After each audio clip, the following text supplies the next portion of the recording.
Sony originally launched PlayStation Plus in June of 2010 on the PS3, and over the years the service has certainly done quite well. It's had its ups and downs, but I think it's found its place in the games industry at this point, and certainly it's found its place in Sony's revenue streams. But I think moving forward, the company's going to have a major problem on their hands as they try to justify the cost for this service to the consumer, as more and more people every single month are just not really happy with it. And so that's why we're going to discuss it in a dedicated video, because in recent months, we lost PS3 and video games from the Instant Game Collection, and when that happened, we were hoping we would get more PS4 games, which never transpired. Now, we did get more cloud storage, and that's certainly welcomed, but we wanted more PS4 games. Now, you could argue that the quality of PS4 games has gone up, but we only have a few months to judge that, and inherently there's no fair way to judge that anyway, because games are subjective at heart. People have different wants, desires, opinions, so on average, there's always going to be 1 or 2 games every single month that a particular consumer may not enjoy. Now, you could say that you could base it on Metacritic scores, and that's what I've always kind of said over the years, which is that generally, over the entirety of PlayStation Plus, Sony generally only gives out mixed to good reviewed games. There's maybe only a handful of times where Sony gave out a game that was reviewed poorly, but generally it's always mixed to good. Usually it's always on the good scale. But the overarching theme of this conversation, at the end of the day, is that factually PlayStation Plus is a good deal because it's $50, $60 a year, and if you are even remotely active on PlayStation Network throughout that year, in terms of downloading 1 or 2 games, a few sales, a few free themes, you're probably going to make out ahead, even if you're in a different territory where PlayStation Plus's subscription price maybe isn't super favorable to you when it comes to the exchange rate and things like that. If you do a little bit of activity throughout the year, you're probably going to make your money back. And so that's why we've always said, well, gamers are super irrational. They just review bomb and they get mad and angry and upset. They expect $60 brand new games given out on the service, which we know is unrealistic and people aren't going to get that. But we are getting to a point where it's very tough to ignore the fact that every single month, hundreds of thousands of people just do not like these games being offered on the Instant Game Collection. And the one thing I always like to reference actually is going to Sony's official PlayStation YouTube channel. And if you go to their PlayStation Plus playlist, where every single month they do a quick little minute video showing off the games for that month, it seems like more often than not, all those videos always have a massive dislike bar. And this isn't a situation where you could just say, oh, that's a small little sample size, you just write that off because gamers review bomb stuff and things like that. I mean, this is happening far too often. You're seeing videos with 95% plus dislikes, 20,000 plus dislikes on more than one occasion. You just simply can't ignore the fact that it's not necessarily a hive mind anymore. People just don't like these games, or they're demanding more out of the service. Now, again, despite the fact that PlayStation Plus, on average, seems to give away well over $1,000 every single year, but that's to maximize savings. Not everybody's going to get that amount of savings because they're not going to buy every single game on sale. They're not going to download every single PS Plus game, even though they should, because it's entirely free and it doesn't hurt anything, and they even make it super easy by hitting add to library, so you're not even downloading it at that point. You're just checking it off to say, hey, guess what? I can go grab this game whenever I want if I have an active membership.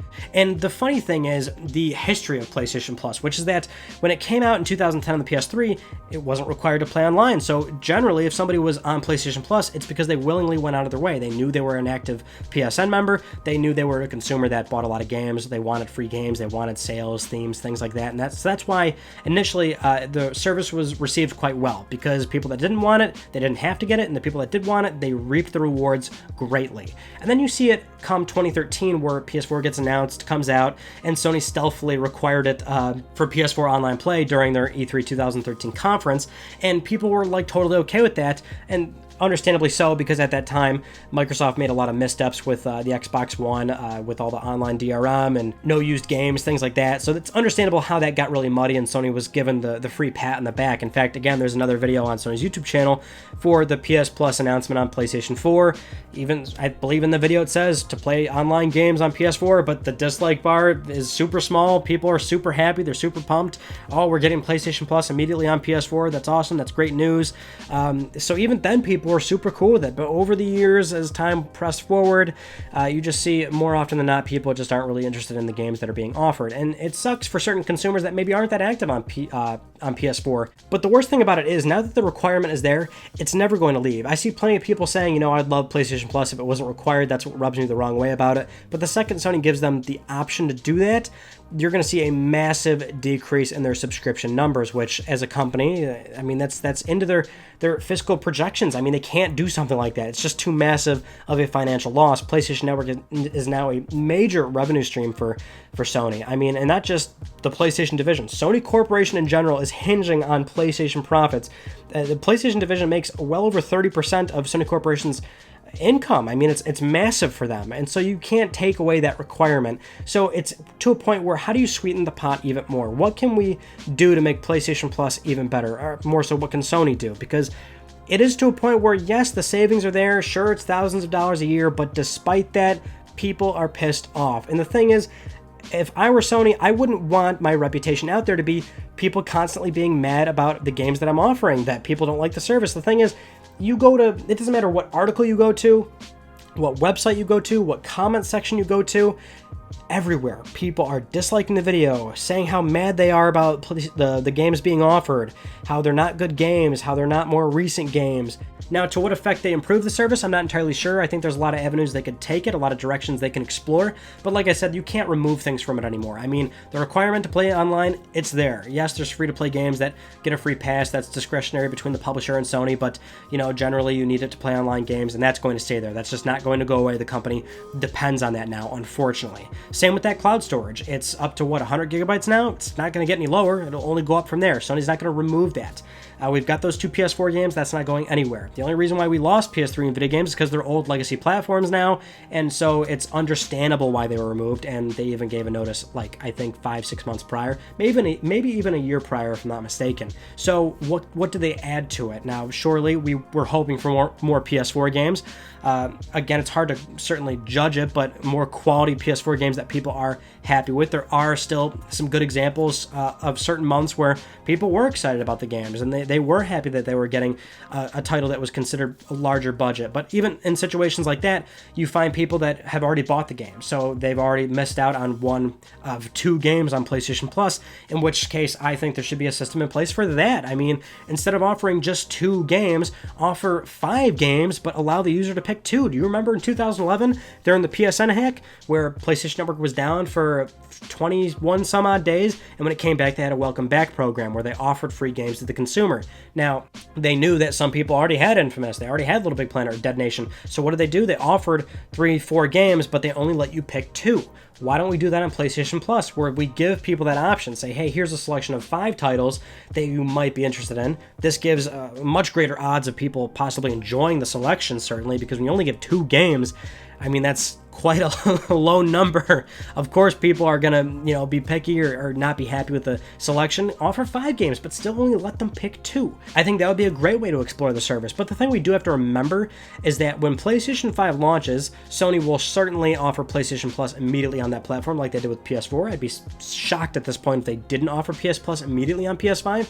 And because PS5 is inherently backwards compatible, we have a unique situation where we'll have a platform that gets 4 PlayStation Plus games right off the bat, because on PlayStation 5 you can download PS4 games. It will be backwards compatible. That's something that we didn't really have the luxury of having back when we had 6 PlayStation Plus games, because to be fair, in order to take advantage of that, you had to have all 3 PlayStation platforms, which a lot of people just didn't do.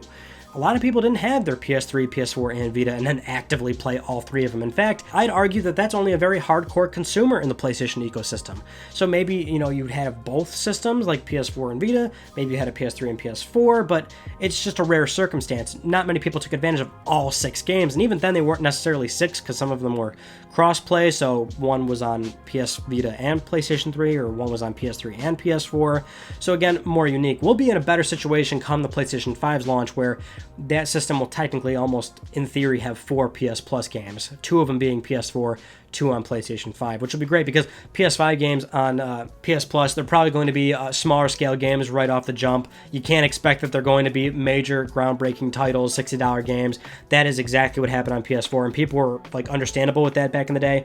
I mean, the initial PS4, PS Plus games were Don't Starve, Contrast, Resogun, smaller scale titles. We'll expect that on PS5, so it'll almost be a good mix of where when PS5 launches, you'll get 2, say, smaller scale titles, but you'll also get 2 big budget PS4 games, because that's when Sony will be able to afford, making these deals with publishers or even their own first party studios where they're giving out, these bigger budget games. And when you crunch the numbers, Sony recently announced that they have 94 million active PlayStation Network users, and 36.4 million of those users have an active PlayStation Plus membership, and we have 96 million PlayStation 4s out there. And so, sure, this data is really hard to judge because it's across, say, possibly still some PS3 and Vita users. So you've got 90 million active PSN users. You've got only 36 million of those that have PlayStation Plus memberships. So that's actually about a 1 in 3.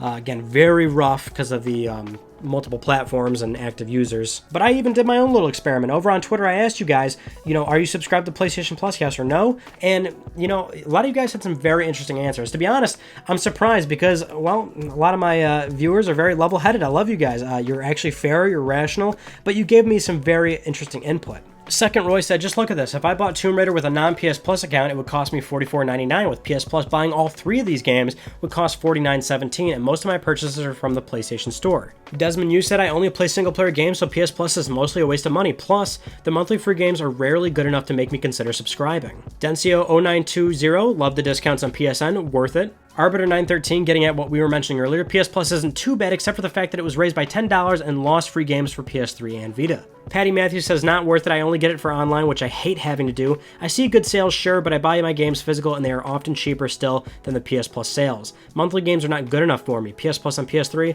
I was always happy to sub to.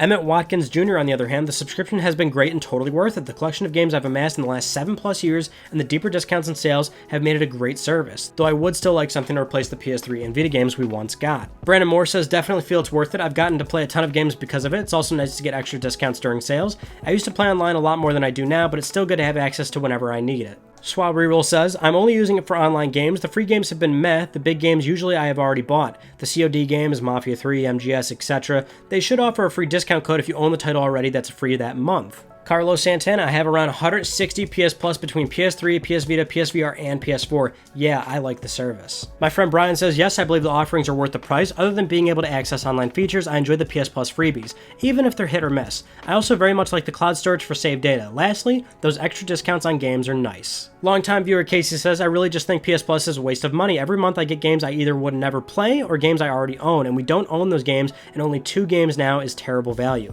I would rather pay $20 a year simply for the online and discounts. Forget the PS Plus games. Edo says, I don't have it because I don't think I'd use it enough to justify the price. I prefer single-player games to multiplayer, and the offered games don't usually interest me. Ty Queen, it's worth it if you buy a lot of games because you get good deals, but the 2 games free a month have been bad. Only good game so far has been Modern Warfare Remastered. Over the years, PlayStation Plus has always been a decent offering, but I think we really are to a point where the service just needs to be a little bit more, just be a little bit better than it was previously. Now, more cloud storage is fine, but I think there just needs to be a little more give to it. Now, whether that's more games, more quality games, more features, we didn't even touch on this, but a better network infrastructure, which initially back when Sony mandated it in 2013, we were hoping they'd put all that extra revenue back into the network so it was more reliable, less downtime, less maintenance. It appears as though that really hasn't changed all that much. Maybe that's just more of a placebo thing where you don't really notice it, or maybe you're trying to convince yourself that something has happened when it really didn't. And I'm sure there's been a lot of back end on PlayStation Network that has been very substantial in terms of changes and supporting it and making it better, more robust, and more security, stuff that Sony would never really make public or tell us, but it doesn't appear that way. There just has to be something that really tells consumers, hey, you want to be on PlayStation Plus, here's why it's so great, here's why it's going to be even better in the future, here's all these new features that you just have to have if you're on PSN. I mean, we've got 94 million active PSN users. Why don't we have more active PlayStation Plus subscriptions? I think that's because gamers just aren't seeing the value in it anymore. I mean, you really have to be super active on PS4 to get all those savings, and that's just not every single consumer. So I think you do need to build a service that's a bit more robust and fits the bill for every one particular consumer. I know that's not easy. It's a tall order to fill, but I think that is where it has to be. Anyway, I'm going to stop rambling, but that's our topic on PlayStation Plus. I think now is a really good time to talk about it. Please let me know if you enjoy PlayStation Plus, how you feel about the service. I'm still kind of reading through a lot of comments just to gauge where people really are with it, and it does seem like people want more out of it. So thank you so much for watching. If you haven't yet, of course, please subscribe for the best PlayStation news, reviews, and updates that are here on YouTube, and I will see you all in my next video. You take it easy.